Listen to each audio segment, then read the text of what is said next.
Alright, you guys, I'm going to show you how to find the confidence interval for the mean using the TI-84, and I'm going to show you two methods, an easy method and a hard method. And you need to know both of these methods, and more importantly, which method your teacher wants you to use. And for the hard method, there's components in there that you're going to have to pay attention that your teacher may ask for. So let's get to it. Alright, first off, let's go ahead and read the questions. So there's 36 customers were surveyed about how much they spent at Starbucks. The results are below. Okay, so predict the average amount of money that people spend at Starbucks with 99% confidence. And this data would be your summary statistics. That's the sample mean and the sample standard deviation. So on average, people are spending $5.25 from the 36 customers, and the standard deviation for the 36 customers is $1.20. So we have those summary statistics. This is some information about constructing the confidence interval. These are conditions here. One important condition is that the sample size needs to be greater than or equal to 30, or the data come from a population that is normally distributed. Okay, that's an or. I won't get into these conditions too much right now. I kind of want to focus on these formulas here for the lower bounds and the upper bounds. All right, we have something called T of alpha over 2. You have degrees of freedom.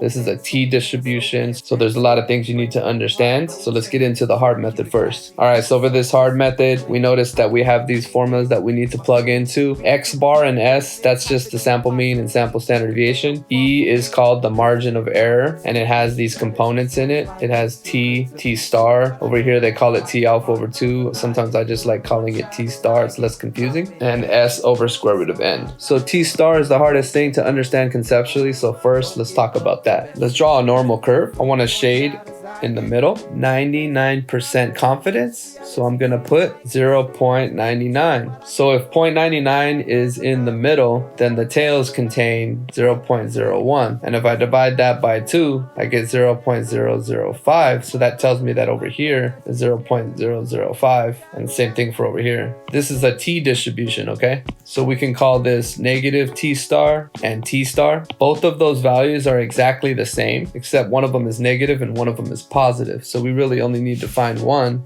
and make it positive. So negative T star equals to inverse T 0.005 and the degrees of freedom, which is 35. So if you have an older TI-83, you might not have inverse T in your calculator, but you can download it or program it into your calculator. There's videos on how to do that online. But if you have the TI-84, you probably have inverse T. So let's pull up the calculator. We're going to go to second distribution, inverse T right here. Notice that it asks for probability and V, which stands for degrees of freedom. We're going to plug in 0.005 comma 35, enter, and we get our critical value. And I'll round that to the thousandths place. Now we need to find the lower bound and upper bound, but first let's find the margin of error. So E equals to 2.724. I'll just use the positive of the critical value times $1.20 divided by 6 actually. And notice that 6 is just square root of 36 because the sample size was 36. And we know that the square root of 36 is 6. So let's see what we get.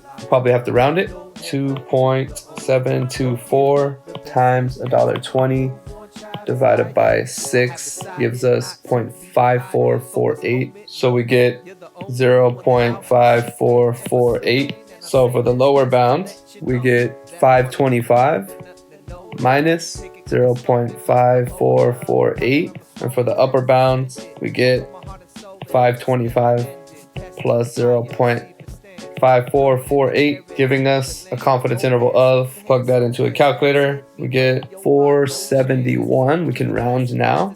And now watch this little trick. I'm going to pick this, press enter, and go to the subtraction sign, change it to addition, and we get 579.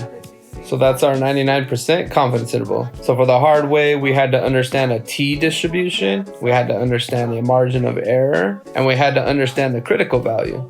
All right, the moment you've all been waiting for, the easy method. So this easy method is very, very quick. All you gotta do is plug in the summary statistics and you're good to go. Go to stat, tests, T interval, and plug in the data. So you're gonna plug in 525, press enter, $1.20, press enter, 36 for the sample size, press enter for the confidence level, put 99, press enter, and voila. Abracadabra, it gives you the lower bound and upper bound. So we have the confidence interval of 471 to 579, and that's it. So let's compare these intervals. So here we got 471 to 579. If we scroll up, 471 to 579.